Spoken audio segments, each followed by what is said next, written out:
NATO's big move? Are they ready for a showdown with Russia? Alright, let's talk about the elephant in the room. Have you ever watched a movie where they're building this massive army, soldiers, tanks, jets, all gearing up for a showdown? That's essentially what's happening in real life as NATO ramps up its defenses against Russia. It's like a scene from a Cold War thriller, only this time, it's for real, and the stakes are even higher. For years, NATO and Russia coexisted in this uneasy truce. Russia banked on its nuclear arsenal as its ultimate insurance policy, while NATO tread lightly, wary of provoking a confrontation. But then came the war in Ukraine, and suddenly, everything changed. The image of Russia's seemingly unstoppable military shattered, exposing vulnerabilities that no one expected. Now NATO is on the move, orchestrating its most ambitious defense initiative since World War II. But is this just a reactive strategy, or is NATO preparing for a new era of global tensions? Let's break it down. What sparked NATO's dramatic shift? For decades, Russia's confidence stemmed from its nuclear deterrent, the powerful "don't mess with us" message. But complacency took hold. Corruption within the military eroded its effectiveness, and investments in conventional forces lagged. This came to light during Russia's invasion of Ukraine, a campaign they expected to wrap up in weeks, but which spiraled into a prolonged conflict. Meanwhile, Russia's geopolitical alliances aren't as robust as they seem. Countries like Iran and North Korea may bolster Russia's position in the short term, but these partnerships lack the depth to challenge NATO's coordinated power. On the flip side, NATO is solidifying its own alliances and redefining its priorities to counter these emerging threats. So, what does NATO's response look like? It's a mix of strategic recalibration, infrastructure upgrades, and an unprecedented level of military preparedness. The inclusion of Finland and Sweden in 2023 was a game changer. Sweden's advanced naval capabilities and self-reliant defense industry, particularly its Gripen fighter jets, are invaluable. Finland, with its mandatory conscription and extensive border with Russia, adds a critical layer of security. Together, they give NATO unparalleled control over the northern Baltic Sea, effectively encircling Russia's northwest flank. These new members also bring a history of innovation and resilience. Sweden's cost-effective military technology and Finland's well-trained personnel make them formidable additions. This expansion underscores NATO's strategy of surrounding potential threats with a robust network of allies. To put this into perspective, Sweden's Gripen Jets have been described as the Swiss Army knives of modern aerial warfare, offering adaptability and cost efficiency. Finland's conscription model, which trains almost 80% of young men, ensures a constant pipeline of skilled personnel who are combat-ready. Such assets reshape NATO's northern frontier into a fortified barrier. Logistics has always been the backbone of successful military campaigns, and NATO's recent infrastructure investments reflect a deep understanding of this principle. In the context of a potential high-intensity conflict with Russia, logistics is not just about moving troops and equipment, but ensuring the alliance has the resilience to sustain operations despite potential attacks on supply lines.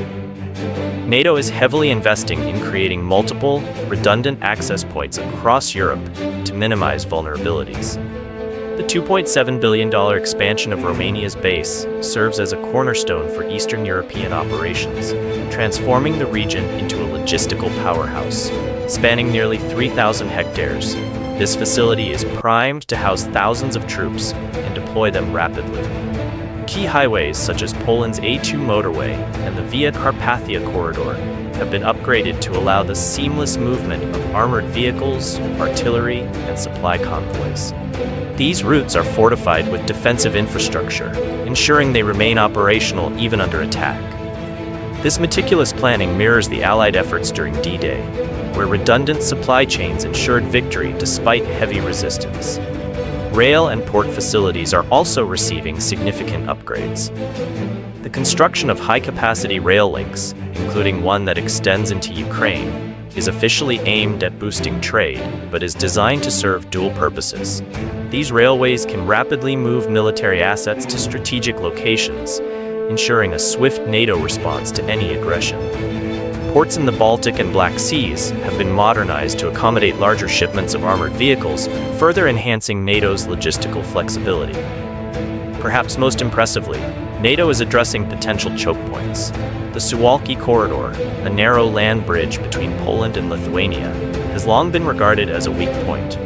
NATO has not only fortified this region, but also created alternative routes that bypass it entirely, ensuring uninterrupted movement even in the face of direct conflict. By establishing pontoon bridges and makeshift airstrips, NATO is creating layers of logistical redundancy that could prove decisive in a prolonged conflict. The emphasis on logistics demonstrates NATO's proactive approach. Rather than reacting to crises, the alliance is building a logistical network that can absorb shocks and maintain operational continuity. This strategy sends a clear message. NATO is ready to outlast any adversary in a war of attrition. Massive drills like NRF Steadfast Defense 2024 are stress-testing NATO's readiness. These exercises simulate rapid deployments and high-intensity conflicts, ensuring every member nation knows its role. From the UK and France's naval power to Poland's armored divisions, each country is leveraging its strengths for the collective good. NATO's doctrine of widely dispersed operations enhances flexibility across diverse terrains. For example, Germany's industrial capacity supports cutting-edge tank production, while the Baltic states focus on cybersecurity to protect NATO's digital infrastructure. The US provides overarching support with advanced technology and intelligence, tying these diverse elements into a cohesive defense strategy. To dive deeper, consider the scale of these exercises. Coordinated airlifts of thousands of troops, simulated cyber attacks to test resilience, and amphibious landings akin to a modern-day Normandy. The goal is clear. NATO must remain agile, coordinated, and battle-ready for any scenario. NATO members are considering raising defense budgets to 5% of GDP, up from the current 2% target. This funding boost supports supply chain resilience, emerging technologies like drone swarms, and advanced surveillance systems. Strategic depots in Romania and Poland are equipped with automated management systems, minimizing the risk of logistical bottlenecks. These innovations aren't just about maintaining parity with adversaries, they're about staying one step ahead. By investing in the future of warfare, NATO aims to neutralize threats before they escalate. Emerging technologies like AI-guided logistics and autonomous supply drones are revolutionizing defense planning. Imagine a scenario where supplies reach frontline units without human intervention, reducing risks and increasing efficiency. Such advancements could redefine the tempo of future conflicts. Of course, no plan is without its hurdles.